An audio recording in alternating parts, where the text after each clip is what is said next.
یہ آیہ کریمہ جو لپٹی ہوئی ہے 2 آیات میں، عموماً اسے پیش نہیں کرتے، میں وہ بھی پڑھ دیتا ہوں تاکہ ہمیں پورا اندازہ ہو جائے کہ یہ سیاق قرآن نے کیسے بیان کیا ہے۔ یہ آیہ سورہ صف کی ہے۔ سورہ صف یہ قرآن کریم کا 61 نمبر سورہ ہے، اور اس کی پہلی آیت یہاں سے شروع ہوتی ہے، بسم اللہ الرحمن الرحیم، سبح للہ ما فی السماوات و ما فی الارض وہو العزیز الحکیم، یہ پہلی آیت ہے۔ اس کے بعد یہ اس صورت میں پہلی ہے کہ بسم اللہ کو عموماً پہلی آیت شمار نہیں کرتے، لیکن امامیہ مسلک کے مطابق بسم اللہ پہلی آیت ہوتی ہے، قرآن کا جز ہے، اور بسم اللہ ہر سورہ کے اندر آیت شمار ہوتی ہے۔ سبح للہ ما فی السماوات و ما فی الارض وہو العزیز الحکیم، یا ایہا الذین آمنوا لما تقولون ما لا تفعلون۔ مومنوں کو بتایا جا رہا ہے کہ مومنوں یہ کیوں ہے کہ جو کہتے ہو وہ کرتے نہیں ہیں۔ لما تقولون، ایسی باتیں کیوں کہتے ہو جو کرتے نہیں ہو، اور وہ کام کیوں جو کہتے ہو کرتے نہیں ہو، اور جو کرتے ہو کہتے نہیں ہو، یہ تضاد کیوں ہے تمہارے اندر؟ یہ پہلی آیت۔ دوسری آیت ہے، کبر مقتا عند اللہ ان تقولوا ما لا تفعلون، اللہ کو بہت ناگوار و برا لگتا ہے کہ آپ جو کہو وہ کرو نہیں۔ جو کہو، ابھی ہم حب الوطنی کہتے ہیں لیکن کرتے نہیں۔ حب الوطنی، جب وطن کے لیے آئیں تو پھر فرقہ ممانے کیوں ہیں؟ فرقہ کیوں مانے ہیں آپ کے؟ جب ہم سب پاکستانی ہیں، کہتے بھی ہو پاکستان کی افواج، پاکستان کی چاپلوسی کرتے ہو، اگر فقط پاکستان فوج زندہ باد چاپلوسی ہے تو پھر تو یہی آیہ قرآن کی آیت کا مصداق ہو کہ بہت برے ہو پھر تو کیونکہ جو کہتے ہو وہ کرتے نہیں ہو، اور اگر جو کہتے ہو کرنا ہے تو پھر کر کے دکھاؤ تاکہ اللہ کو برے نہ لگو، تم اس کو ثابت کرو، میدان میں آؤ، ایک دوسرے کے ہاتھ میں ہاتھ ڈالو، بنیان مرصوص بنو، یہ فرقوں کی قید سے باہر نکلو، تضاد سے باہر نکلو، اور ایک ملت واحدہ، امت واحدہ پاکستان میں بنو، تاکہ بھارتی میجر کو اور بریگیڈیئر کو اور جنرل کو نہ نظر میں آئے کہ یہ مفتی ہی ہمارا کام کر دے گا، یہ آگ لگا دے گا پاکستان میں، نہیں لگا سکتا۔ اور کرو، جب ہم کہتے ہیں پاکستانی ہیں، ہم حاضر ہیں، ہم ہر پاکستانی کے ساتھ ملنے کے لیے، بیٹھنے کے لیے، جڑنے کے لیے، اس کے ساتھ رہنے کے لیے، اس کے ساتھ چلنے کے لیے، چونکہ پاکستانی ہیں ہم۔ پاکستان یوں نہیں کہ ہمارا دین الگ ہے، پاکستان الگ ہے، بعض اسی طرح کرتے ہیں، دین کو الگ رکھا ہوا ہے، وطن کو الگ رکھا ہوا ہے، دین اپنا فرقہ بنایا ہوا ہے اور باقی فرقے سارے دین سے باہر کر دیے ہیں۔ نہ عزیزان من، یہ وطن بھی دین کا حصہ ہے، یہ ملک بھی دین کا حصہ ہے، لہٰذا اگر حب الوطنی کی بات کرتے ہو تو پھر اللہ کی یہ آیت بھی پڑھو کہ کبر مقتا عند اللہ ان تقولوا ما لا تفعلون، پھر جو کہتے ہو وہ کرو بھی اس طرح سے۔ اس کے بعد ہے ان اللہ یحب الذین یقاتلون فی سبیلہ صفا کانہم بنیان مرصوص وَإِذْ قَالَ مُوسَىٰ لِقَوْمِهِ، پھر اگلی آیت، اس آیت کے بعد کی آیت، پہلی آیات بھی تنبیہ اور سرزنش کی ہیں، اور بعد والی آیت بھی تنبیہ اور سرزنش کی ہے۔ وَإِذْ قَالَ مُوسَىٰ لِقَوْمِهِ يَا قَوْمِ لِمَ تُؤْذُونَنِي وَقَدْ تَعْلَمُونَ أَنِّي رَسُولُ اللَّهِ إِلَيْكُمْ، اے میری قوم مجھے ستاتے کیوں ہو؟ تمہیں تو پتہ ہے میں اللہ کا رسول ہوں تمہاری طرف۔ فَلَمَّا زَاغُوا أَزَاغَ اللَّهُ قُلُوبَهُمْ، جب ان کے دلوں میں زیغ آ گیا تو اللہ نے بھی ان کے زیغ کو بڑھا دیا، جب ان کے اندر انحراف آ گیا، کھوٹ آ گئی، اللہ تبارک و تعالیٰ نے ان بنی اسرائیلیوں کو جنہوں نے موسیٰ کے مقابلے میں کھوٹ ظاہر کی تھی، اللہ نے کھوٹ اور بڑھا دی۔ جب زیغ آئے گا تو پھر اللہ تمہیں باندھ کے جنت میں نہیں لے جائے گا، پھر اللہ بھی اس زیغ کو اضافہ کر دے گا، بڑھا دے گا۔ واللہ لا یہدی القوم الفاسقین، اللہ فاسقوں کو ہدایت نہیں کرتا۔ اس بیچ کے اندر یہ رکھا ہے کہ اللہ پسند کن کو کرتا ہے اور اللہ ناپسند کس کو کرتا ہے۔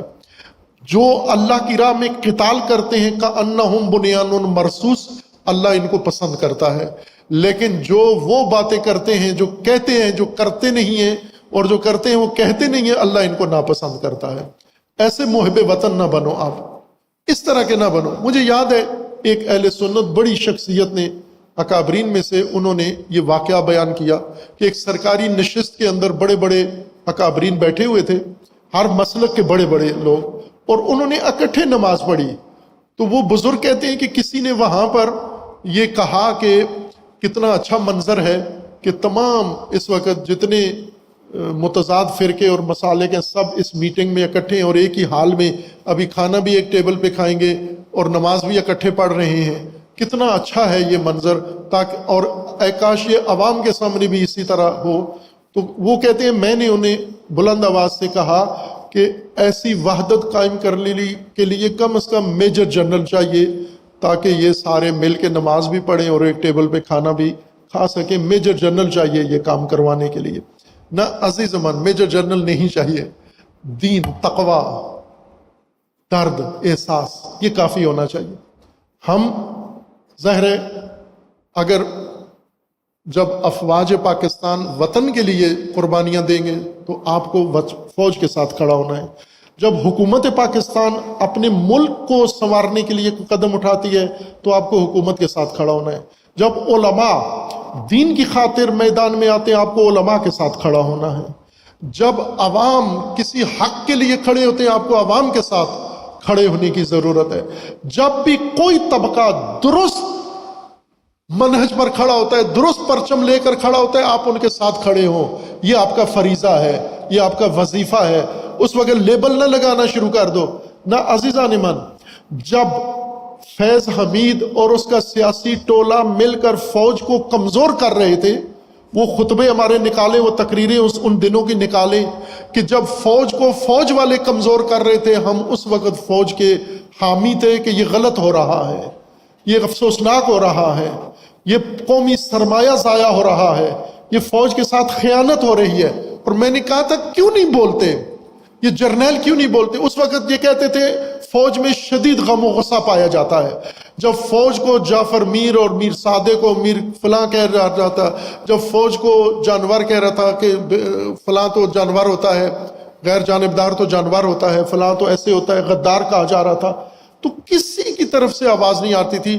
فوج کے D G I S P R کبھی کبھار کہتے تھے فوج میں اس بارے میں شدید غم و غصہ پایا جاتا ہے، تو میں انہیں کہتا تھا کہ یہ فوج کو غم و غصہ، اور وہ کہتے تھے فوج صبر کر رہی ہے، فوج کا صبر کا پیمانہ لبریز نہیں ہوا فلاں، تو میں انہیں کہتا تھا یہ فوج کو جنگ کی ٹریننگ کے ساتھ ساتھ صبر کون سکھاتا رہا ہے؟ فوج کی تعلیم میں صبر شامل ہی نہیں ہے۔ فوج کی تعلیم میں استقامت ہے، فوج کی تعلیم میں مقاومت ہے، فوج کی تعلیم میں دفاع ہے، فوج کی تعلیم میں ملک کا دفاع ہے۔ خود فوج آپ کے ہاتھوں سے تباہ بدنام ہو رہی ہے، آپ اس کے کہتے ہو غم و غصہ پایا جاتا ہے۔ وہ یہ غم و غصہ آپ کو اٹھاتا کیوں نہیں ہے؟ ادارہ تباہ ہو رہا ہے، ملک تباہ ہو رہا ہے، اور آخر کار 9 مئی آ کے وہ ایک ریہرسل کرنی تھی، انہوں نے مودی کو دکھانا تھا کہ مودی دیکھو پاکستان کی یہ حالت ہو چکی ہے۔ اس وقت مودی نے پھر یہ حرکت کی اگلے سال، یہ اگر اسی دن روک لی جاتی تو نہ ہوتا یہ جس دن بعض لوگ فوج میں رہ کر فوج کی مخالفت کرتے تھے یا فوج کے بنائے ہوئے فوج کے مقابلے میں آ جاتے تھے، ہم اس وقت بھی کہتے تھے یہ غلط ہو رہا ہے۔ اور اگر فوج یا کوئی غلط کام کریں گے ہم اسے کہیں گے یہ ٹھیک نہیں ہے۔ یوں نہیں کہ فوج ملک کا دفاع کرتی ہے تو ان کا ہر کام آپ تائید کرتے جاؤ کہ یہ جو بھی کریں آپ کہیں یہ ٹھیک کرتے جا رہے ہیں۔ نہ، جو ٹھیک کریں گے ہم ان کے ساتھ ہیں، جہاں ٹھیک نہیں ہوگا ہم کہیں گے کہ یہ ٹھیک نہیں ہو رہا، اس کو نہیں کرنا چاہیے۔ اس لیے جب پاکستانی حکمران جا کے ٹرمپ کے ساتھ کھڑے ہوئے ہیں، ہم نے کہا ہے یہ ٹھیک نہیں ہے اور کہتے رہیں گے یہ ٹھیک نہیں ہے، اچھا لگے یا برا لگے۔ ٹرمپ فاسد ہے، ٹرمپ جانور ہے، ٹرمپ جوئے باز ہے، ٹرمپ مریض ہے جنسی، ٹرمپ وہ ہے جس کے امریکہ بھی اعتماد نہیں کرتا، یورپ اعتماد نہیں کرتا، کوئی بھی نہیں کرتا۔ پاکستان کو بھی اس کے اوپر اعتماد نہیں کرنا چاہیے۔ البتہ سفارتکاری میں، ڈپلومیسی میں کوئی حرج نہیں ہے، لیکن ٹرمپ کو ذلیل کو عزیز نہ بنائیں، عزت نہ دیں، اس کو پاکستانیوں کے ذہن میں معزز بنا کے پیش نہ کریں۔ ذلیل ہے، ذلیل ہی رہنے دیں، اور اس کو مزید ذلیل کریں جتنا ذلیل کر سکتے ہیں، اور ٹرمپ نے اپنے پہلے ٹینیور میں کہا تھا پاکستانیوں کو گالی دے کے، اس نے اپنے پہلے دور حکومت میں کہا تھا 1 جنوری کو اس نے اپنے صدارتی پیغام میں گالی دے کے کہا تھا کہ پاکستانی ہمیں ذلیل کرتے ہیں۔ تو پاکستانیوں کو امریکہ کو ذلیل کرنے کا طریقہ آتا ہے، اور یہ پھنسا ہوا امریکہ زیادہ آپ کے ہاتھ میں جکڑا ہوا ہے، تو آپ پاکستان کا مفاد پہلے اس سے لیں، پاکستان کے مشکلات پہلے حل کرائیں، پھر اس کی مشکل حل کریں۔ اور اس وقت پاکستان جن مشکلات میں پھنسا ہوا ہے، معیشت کی مشکلات، وہ ساری حل ہو سکتی ہیں اگر شرط رکھ دیں کہ یہ کام پاکستان کے حق میں کرو۔ انشاءاللہ ملت پھر آپ کے ساتھ ہے۔ جب آپ پاکستان کی بقا کے لیے کام کریں گے، ساری ملت آپ کے ساتھ ہے، تمام شیعہ سنی آپ کے ساتھ ہیں، علماء آپ کے ساتھ ہیں، عوام آپ کے ساتھ ہیں۔ چند ایک متشدد فرقہ باز اور چند ایک متشدد سیاست باز یہ اگر نہیں بھی وطن کی پرواہ کرتے تو یہ کوئی حیثیت نہیں رکھتے قوم کے مقابلے میں۔ قوم ساری انشاءاللہ متحد ہے، صف واحد ہے، بنیان مرصوص ہے، اور اللہ تبارک و تعالیٰ نے اس وحدت و اتحاد کی بنیاد پر برکت سے پاکستان کو یہ سرفرازی، یہ بقا اور یہ عزت اور یہ وقار عطا کیا ہے، اور اسی طریقے سے انشاءاللہ یہ باقی بھی رہے گا، اور پاکستان ہمیشہ سرفراز رہے گا، سر بلند رہے گا۔ پاکستان کو کمزور کرنے والے ذلیل ہوں گے، جیسے ہو رہے ہیں ذلیل، اسی طرح ذلیل ہوں گے، اور جو بھی پاکستان کے لیے تذلیل کا بندوبست کرے گا، اللہ اس کو دنیا میں اور آخرت میں ذلیل اور رسوا کرے گا۔ انشاءاللہ یہ ملت، پاکستانی ملت ایک رہے گی، اور عروۃ الوثقیٰ، جس طرح قرآن ہمارا ایمان ہے، اہل البیت ہمارا ایمان ہے، رسول اللہ ہمارا ایمان ہے، مقدسات دین ہمارا ایمان ہے، وحدت بھی ہمارا ایمان ہے، اور وطن بھی ہمارا ایمان ہے انشاءاللہ۔ اور یہ ایمان ہے اور ایمان کی بات ہے، اس لیے اس پہ شہید ہو جانا یہ بھی عظمت کی موت ہے، اور اس کے لیے زندگی گزارنا یہ سعادت کی زندگی ہے۔ جو تربیت ہمارے بزرگوں نے ہمیں دی ہے وہ یہی ہے۔ جس طرح آج ایران کے اندر جو وطن کے لیے مرتا ہے وہ شہید ہے، وہ عظیم شہید ہے، اور جب خود رہبر وطن پر شہید ہو جاتا ہے، جب وہ دین پر شہید ہو جاتا ہے، تو پھر پیچھے بات ہی ساری ختم ہو جاتی ہے، اور یہ شہادت، یہ سعادت ہے۔ اور انشاءاللہ اللہ تبارک و تعالیٰ نے ایران کو بھی کامیابی عطا کرنی ہے، جس طرح اللہ نے پاکستان کو کامیابی عطا کی ہے۔ اللہ تبارک و تعالیٰ کی بارگاہ میں دعا ہے، پروردگارہ جس طرح اس بنیان مرصوص میں، مارکہ حق میں پاکستان کو شیطانوں پر تو نے غلبہ عطا کیا ہے، پروردگارہ ہر اس شیطانی حملے کے مقابلے میں پاکستان کو بھرپور غلبہ عطا فرما۔ پاکستان کی ملت، پاکستان کی حکومت، پاکستان کی فوج کے درمیان پروردگارہ وحدت و یکجہتی ایجاد فرما۔ پاکستان کے شیعہ سنی کو پروردگارہ ملت مسلمہ پاکستان بننے کی توفیق عطا فرما۔ خدا بندہ پاکستان کے لیے مشکلات کھڑی کرنے والے اگر قابل بخشش ہیں، قابل توبہ، قابل استغفار ہیں، ان کو توبہ و استغفار کی توفیق عطا فرما۔ اگر نہیں کرتے ان کے شر سے پاکستان کو نجات عطا فرما۔ پاکستان کے دشمنوں سے پاکستان کو محفوظ فرما۔ پاکستان کے ساتھ خیانت کرنے والوں سے پاکستان کو محفوظ فرما۔ پاکستان کے خدمت گزاروں کو پروردگارہ ان کی توفیقات میں اضافہ فرما۔ پروردگارہ ایران اسلامی کو ان شیطانوں پر غلبہ عطا فرما۔ امریکہ اور اسرائیل کا خاتمہ فرما، اور پروردگارہ پاکستان جس طرح سے سفارتکاری کر رہا ہے، پروردگارہ پاکستان کے وقار میں اضافہ فرما۔ پاکستان کو عالم اسلام کا محافظ بننے کی توفیق عطا فرما۔ پروردگارہ بحق محمد و آل محمد، بحق قرآن، پاکستان کو تفرقہ اور دہشت گردی کی لعنت سے پاک فرما۔ یہ پاکستان ہے، پاک سرزمین ہے، اس کو تمام آلودگیوں سے پاک و پاکیزہ ہونے کی توفیق عطا فرما۔